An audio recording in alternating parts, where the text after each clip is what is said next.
I'm Detective Mastriani of the Special Investigative Unit of the Broward School's Police Department.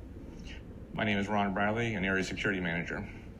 Over the last couple of years, SIU detectives have provided you with emergency code training. We have asked you to make security a priority. You have answered that call and made our school safer. Today, we are introducing you to the district's new active assailant response protocol. You may see things in the presentation that are familiar, as well as newer concepts and options instead of a one-size-fits-all approach. We know that classrooms and situations throughout the district vary greatly. The protocol provides options designed to address a variety of patterns that may make you safer. The PowerPoint presentation that you're about to receive is an overview of that protocol. Future training will go more in depth in the coming months. We know that you will have an abundance of questions, and we will address those in the coming weeks. There will be a link at the end of the presentation that will provide for the submission of those questions, as well as a link to the written protocol. This is a reminder the active assailant response protocol certification is mandatory. Each of you will be provided a physical copy, and school principals must complete and certify this completion by September 27th using the link provided on this slide. The purpose of this protocol is to protect students, staff, and visitors on school grounds and at district buildings, to support the ability to address almost any type of active assailant attack, participate in training and skills, become familiar with options to address attack patterns and methods, and to meet the required 100% compliance by the October 1st deadline. Situational awareness is critical to making sure that you are able to quickly recognize and respond to any hazard. The ability to recognize what is going on is the first action that can protect you and others who are with you. Where you are on the campus or facility at the time of an attack can and will influence your response. Your options will differ if there is a significant distance between you and the active assailant versus those who are in close proximity to the aggressor. We've identified 8 options in the protocol. They are in no particular order, nor are they a checklist. The first of those protocol options is recognize. Your ability to rapidly recognize that an active assailant event may be or is occurring can help reduce casualties. Listen, observe, and be aware. Use all senses to assess the situation. You are empowered to implement emergency protective actions if you believe that the active assailant event may be imminent.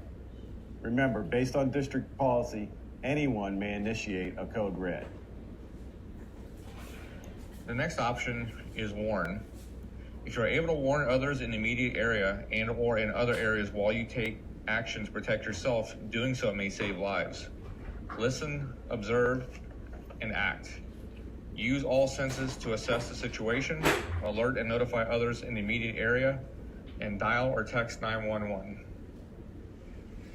Lockdown. If you are in a lockable space, which will also allow you to move out of view, this may be your safest option. Where a safer space logo exists, this may help you determine what area is out of view from the hallway. Situational awareness, though, may dictate if you perceive a safer option depending on the attack method. You may choose to employ that. Move. If you are outdoors or in a room that does not provide cover or concealment, you may be required to quickly and safely move locations, evacuate campus, or return to a building and enter a suitable lockdown area, which is a reverse evacuation. Running can and often does significantly slow emergency egress. Another option is to hide. If lockdown or evacuation are not viable options, you need to take cover and hide behind protective barriers where you are not seen, or if cover is not available, hide behind a physical barrier that conceals you. Remember the 2 main differences between concealment and cover. Cover offers you some protection from gunfire, whereas concealment does not. An example would be cover is like a brick wall, whereas concealment is a bush. Distract. If risk is low or opportunity to confuse the attacker exists, consider a distraction technique. A loud sound or the throwing of an object at the attacker. This may provide enough opportunity to escape or to subdue the subject. You may also intervene. This is often referred to as the fight option. This is only used when all other options won't keep you safe. If the attacker is using a weapon or is clearly preparing to do so, you may use aggressive physical force, striving to incapacitate the attacker, and use this opportunity to escape and exit. Assist. When it is safe to do so, render aid to victims. If you are qualified to do so, use appropriate bleeding control techniques and other emergency first aid measures. Help victims secure help. Assist first responders. Follow instructions of emergency teams, and if qualified, again, provide first aid. Now we're going to address individuals with special needs. This includes students, staff, or anyone with physical, cognitive, or developmental disabilities, a condition that might impact their ability to respond. Prepare required quick access documents that identifies who and where these individuals are located throughout the day, lists any special requirements or specific needs, and is accessible at appropriate locations throughout the school. All documented individuals require assigned staff members and a backup designee. Staff with access to information and training to meet individuals' special needs and emergencies. Individuals with mobility issues must also be addressed. For individuals with mobility issues, identify in advance alternate evacuation routes and specific devices, methods, or means to help move the individual to safety. Code Yellow protocol. We want to be very clear that an active assailant situation is not a Code Yellow.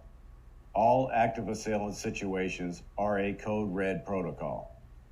Situational awareness, however, can play a factor for incident commanders to utilize a Code Yellow in situations that do not initially rise to the level of a red protocol.